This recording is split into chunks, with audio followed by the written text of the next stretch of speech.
Hey y'all, I know you're like, hey, you ain't talked to us since before you went to the NFL draft, and I know there was so much going on at the draft. I had to take a I had to decompress when I got back, okay? I'm still giving you content. I'm still rolling it out one by one. You will get it, I promise. And it's just it was awesome for me. I had an amazing time. I met amazing people. Shout out to Kathy and Larry and Tony. You guys amazing. Thank you so much for the opportunities you allowed me to participate in.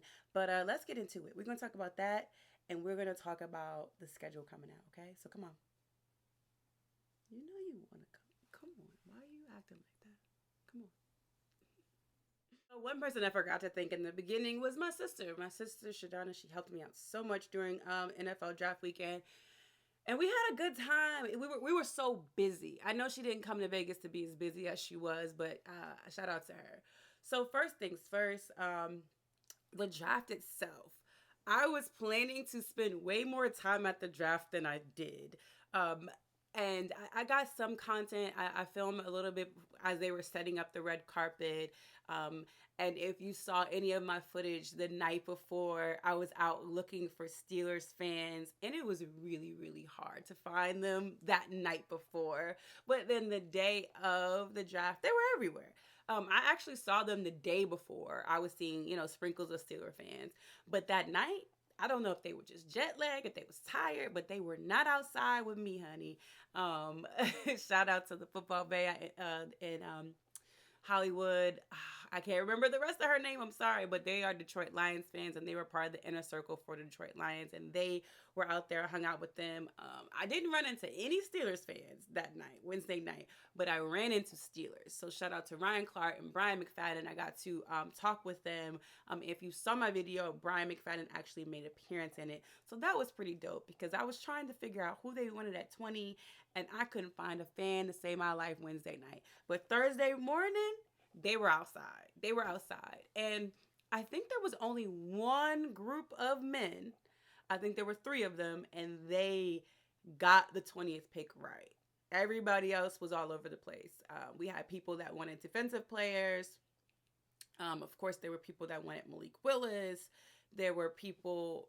I don't know. I think we were in a mix between Malik, a defensive player, and there was one other oddball out there. I can't remember what it was, child. But it was funny. It was funny, and those three guys that picked Kenny Pickett, they got their wish, honey. They were adamant about it.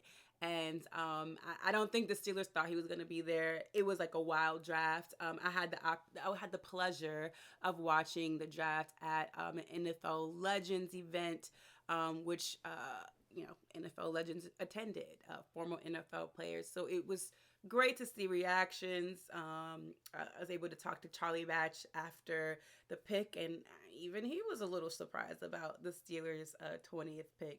But hey, I mean, it is what it is, and I don't think anybody anticipated the draft to go that way. I did it.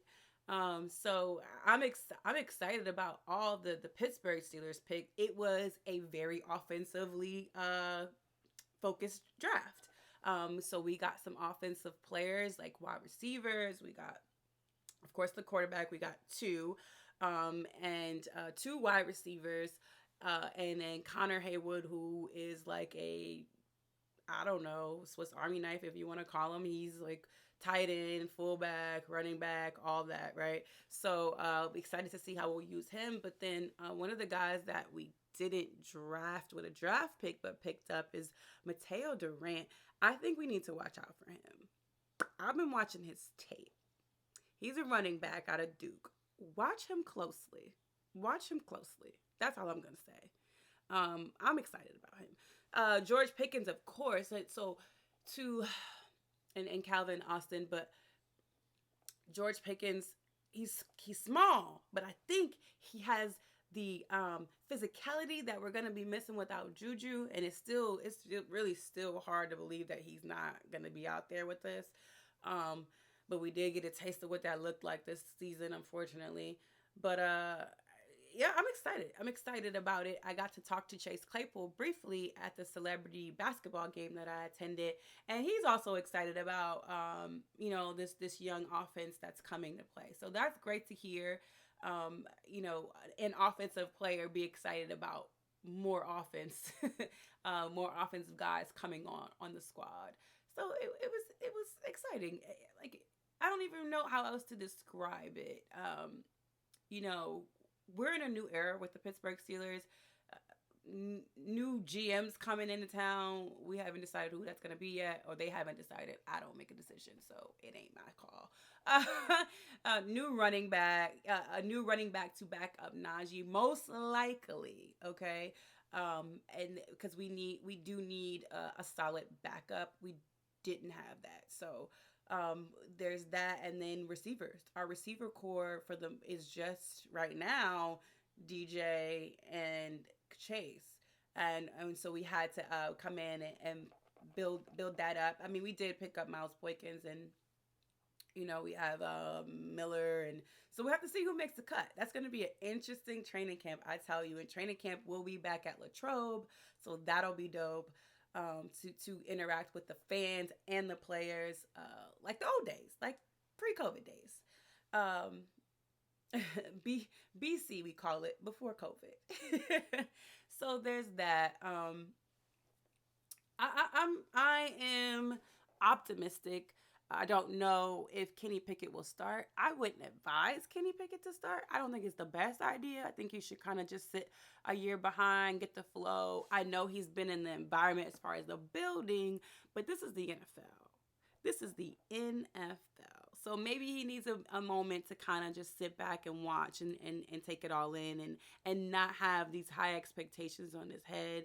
So I would be cool with a year with him sitting and Trubisky taking the lead. That's my opinion, humbly. But we'll see what happens. He may outperform everybody. I don't know. We'll see. Um, so now that we're talking a little bit about the Steelers draft picks and what I think is going to happen, a little bit with camp and who to look out for, I want to pivot to the rest of my week in Las Vegas. So I had the opportunity to cover and do some interviews at the Play the Greens golf tournament. That was fun, super fun. I'm not a huge golfer yet. I've had aspirations to learn. I've been out on the at the driving range a couple of times.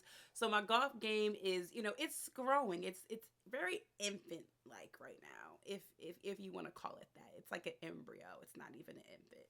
Okay, so to interview guys that have been playing in the leagues and various leagues. We got baseball, we got boxing, we got football. It was fun. So if you haven't already, check out my conversation with Pac-Man Jones. I have a conversation with Gary Sheffield. I just released this week my conversation with Zab Judah, and there's some more to come. So just stay tuned to that, and because that was a great time. And again, shout out to my sister for helping me, helping me make that happen and make that work. And shout out to Larry for helping me be a part of it. And so another event was the CSE Celebrity Basketball Game. That was fun. I love basketball. I love being a part of basketball in any capacity because it was one of the first sports I learned how to play. So the CSE Celebrity Basketball Game featured a ton of celebrities. One of the biggest names, of course, was Mr. Floyd Mayweather. Vegas is his town. He runs it, and he ran this event. Adam Pac-Man Jones was also a part of this event. Nate Hobbs, he was killing it. I think, he won MVP of the event. That was the event where I actually met and talked to Chase Claypool. We had a nice brief conversation on the red carpet. Coolio, when the last time I was seeing Coolio? Coolio was out there. I was extremely happy and surprised to see him out there. It was Shiggy, Kiki, do you love me? He was out there and he was hitting them threes, y'all. I didn't know he had a shot like that. Shiggy was hitting the threes, okay? Tory Lanez came out. There's a bunch of other people that I know that I am missing, honey. But it was just so fun. Jenna, Jenna, she be throwing those. I first seen Jenna when she was at a Clippers game throwing footballs to make it in the basketball hoop.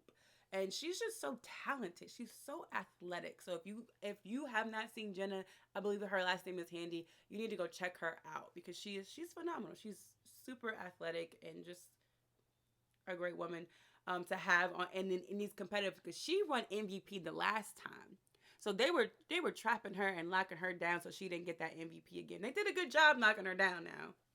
But I can't wait to see her in the next CSE event. I know it's going to be so much fun.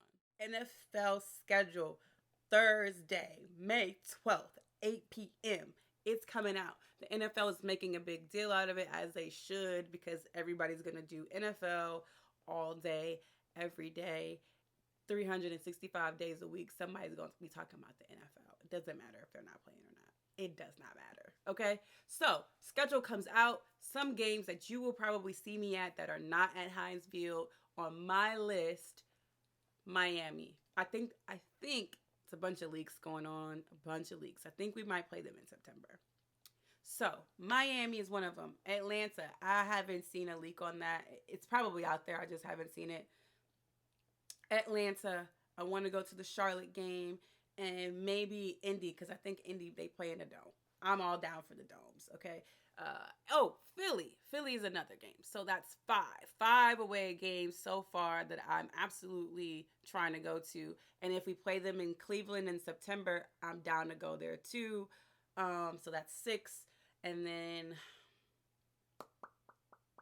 Baltimore, 7 away games that I'm down to go to, and I'm down to go to every single home game. So we'll see what happens. I'm looking forward to it.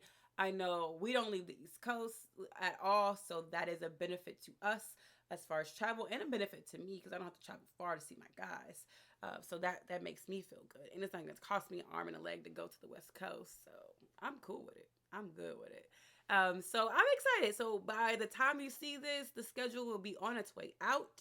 And the next video will be very much about the schedule. And I will be definitely going back from last year and giving you my L's and W's. I don't know if I'm going to do that immediately after the schedule, but I'm going to do it before the season starts for sure. Once the teams kind of get settled on who's going to be playing, I'll go through the schedule. I'll give you my L's. I'll give you my W's. And we'll go from there, okay? All right? Okay? Okay. So make sure you're tuning in to Sports and Coffee. We are growing a great audience. We really are. And I just want to thank everybody that is participating in it. And even if you're not being consistent, you come in when you can, I appreciate you too. Along with the people that are in there every day, every morning. I love you guys. I appreciate you. I will be seeing you soon. Thank you so much for your support. Bye.